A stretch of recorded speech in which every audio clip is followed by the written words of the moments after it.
मैं समझता हूँ कि पूरे केपी में और पेशावर में इस तरह की जो एक्टिविटीज़ हैं, जो बड़ी हेल्दी एक्टिविटीज़ हैं, उनकी बड़ी ख़ास तौर पे ज़रूरत है। और आपने ज़िक्र किया कि यहाँ की जो पुलिस है वो हमेशा सफ़े अव्वल में रही है और इसकी दिलेरी और बहादुरी एक ज़रबुल मिसल है। जो खैबर पख्तूनख्वा की पुलिस है वो माशाल्लाह हर लम्हा और हर मौके पे वो हमेशा पेश रही है इस आवाम की खिदमत में, उनकी हिफाजत में और हर तरह से उनके इस समझ लें कि इस मुश्किल सूबे के अंदर अमन व अमान की बहाली में।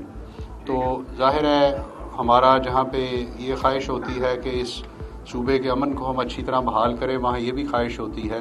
कि हमारा यहाँ की जो कम्युनिटी है उसके साथ जितना ज़्यादा अच्छा राब्ता और रिलेशन हो तो वो हमारे लिए बड़ी अहम चीज़ है। और उस सिलसिले में आपने जो ये काविश की है, मैं उस पर आपको खराज तहसीन भी पेश करता हूँ। तो इस तरह की स्पोर्ट्स की हेल्दी एक्टिविटीज़ हैं वो ज़ाहिर है कि हमारे लिए पूरे माशरे के लिए बहुत अहम है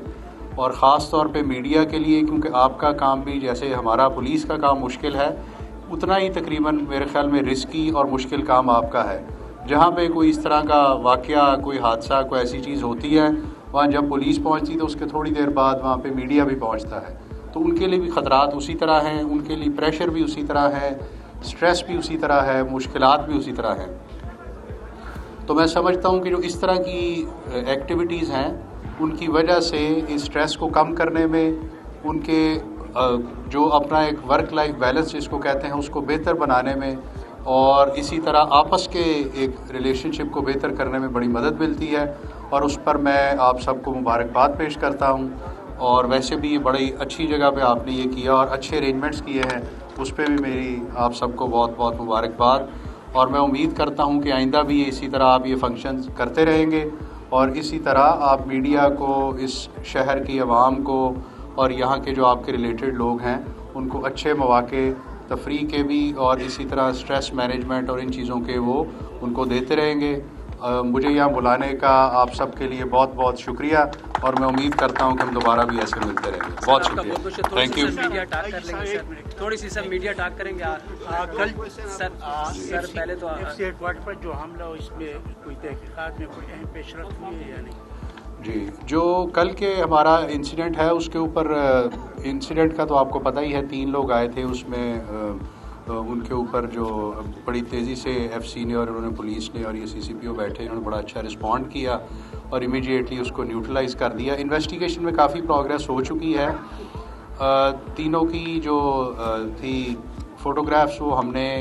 चूँकि सारी सीसी फुटेजेस पूरे शहर से हमने फिर इकट्ठी करनी शुरू की। इस वक्त भी हमारी टीम्स उसके प्रोसेस में हैं।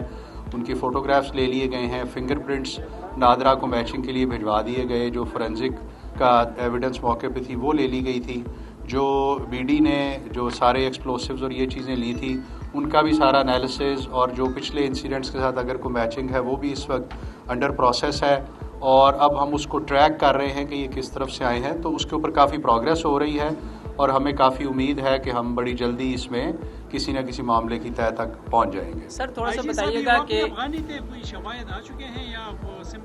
जी देखिए, ये हम इसलिए कह रहे हैं कि जो ज़ाहिर है अभी तक की जो एविडेंस है उसके मुताबिक ही ऐसे ही महसूस हो रहा है, क्योंकि अगर कोई यहाँ का हमारा सिटीजनशिप रिकॉर्ड और ये चीज़ नहीं है तो दैट मीन्स कि वो इस तरह अफगानी या इस तरह से होंगे। पर जैसे मैंने कहा अभी तफ्तीश चल रही है, तो जब मज़ीद इसके ऊपर कोई बात आएगी तो हम आपसे शेयर करेंगे। सर अब तक की तफ्तीश में जो चीज़ें देखी गई हैं, रात गए तक देखे कि पेशावर के एक इलाके में ये रुके हैं, वहीं पर रहे हैं, तो क्या ये सामने आया कि कब से उस इलाके में थे, कब से जो उस इलाके के अतराफ रात तक जो आप लोगों की टीमों ने काम की, तो सर कब से वहाँ रह रहे थे, कितने अरसे से वहाँ रह कर ये प्लान किया उन्होंने? देखें, अभी तो आज चूँकि सेकंड डे है तो अभी मैं उस पर ज़्यादा तफसील इसलिए नहीं बताऊंगा कि वो बाज़ दफ़ा फिर हमारी इन्वेस्टिगेशन की कुछ तफसीलात को कॉम्प्रोमाइज़ कर देती है। सिर्फ इस हद तक मैं बताना चाहूँगा कि काफ़ी पीछे तक हमने इनको ट्रैक कर लिया है और हम उन एरियाज़ तक और उससे पीछे भी जा रहे हैं जहाँ पे ये थे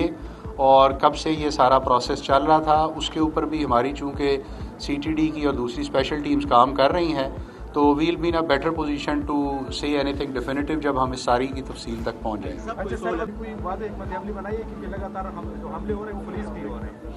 देखिए, जो इसमें सबसे अहम बात है हमारे लिए भी, ज़ाहिर है ये बात एक वो इम्पॉर्टेंट होती है कि हम अपनी सिक्योरिटी और सेफ्टी और इन चीज़ों को इंश्योर करें, तो फिर ही हम आवाम की सिक्योरिटी भी कर सकेंगे।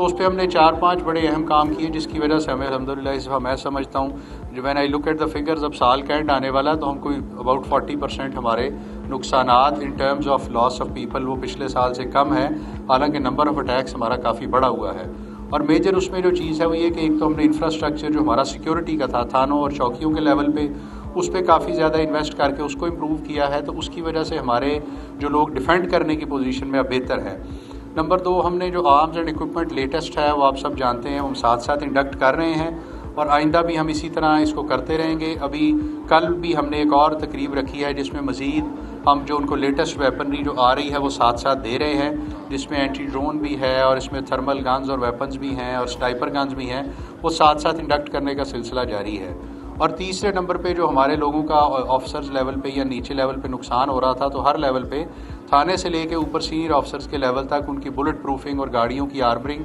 ताकि ड्यूरिंग मूव उनकी सिक्योरिटी और सेफ्टी इंश्योर की जाए, वो भी हमने तेज़ी से शुरू किया। 100 से ज़्यादा हम अब तक कर चुके हैं और अगले आने वाले कुछ दिनों में हम इसको मज़ीद बढ़ाते रहेंगे। और प्लस ये है कि हम एग्रेसिवली केसेस की इन्वेस्टिगेशन करते हैं, उनको फॉलो अप करते हैं, तो उससे फिर हमारा जो असल लोग होते हैं उन तक पहुंचते रहते हैं। और मेरे ख्याल में वही हमारे लिए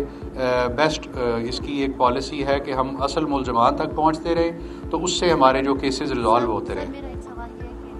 कि एक इत्ला ये भी आई थी कि वो तीनों मोटरसाइकिल पर आए हैं, तो मोटरसाइकिल आपने तहवील में लिया है, उसके जी। फिंगरप्रिंट्स या उसकी डिटेल आप बता सकते हैं? जी, मोटरसाइकिल तहवील में लिया गया है, उसकी भी इन्वेस्टिगेशन उस पर चल रही है,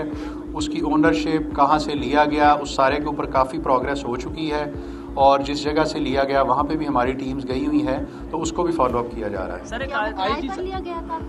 नहीं, ये अभी मैं नहीं बताऊंगा आपको, अभी वो इन्वेस्टिगेशन का मामला है। आईजी साहब, मेरा एक सवाल है, अभी जो नई स्ट्रेटेजी है 2-2, 3-3, 5-5 सुसाइडर आ रहे हैं, तो इसके लिए क्या स्ट्रेटेजी है? क्योंकि हर सुसाइडर अंदर जा रहे हैं और तब तक जो है वो ऑपरेशन मुकम्मल नहीं होता जब तक वो खुद को ब्लास्ट नहीं करते। और ये आपने ठीक कहा कि इसमें जो अभी उनके टैक्टिक्स हैं इसमें तब्दीली आई है, इन द सेंस कि पहले वो पब्लिक जगहों पे या इन जगहों पे नहीं कर रहे थे, अब वो करना शुरू हुए हैं, पिछले कुछ अरसे से आप इसको देख रहे हैं। तो उसमें जो हमारी सबसे जो कल भी आपने देखा बड़ा अच्छा रिजल्ट उसका आया, वो ये था कि जो हमारी अंदर डिप्लॉयमेंट होती है, चाहे वो APC की फॉर्म में हो या किसी और जगह हमारे जो लोग डिप्लॉयड होते हैं, अगर वो अच्छे हों और वो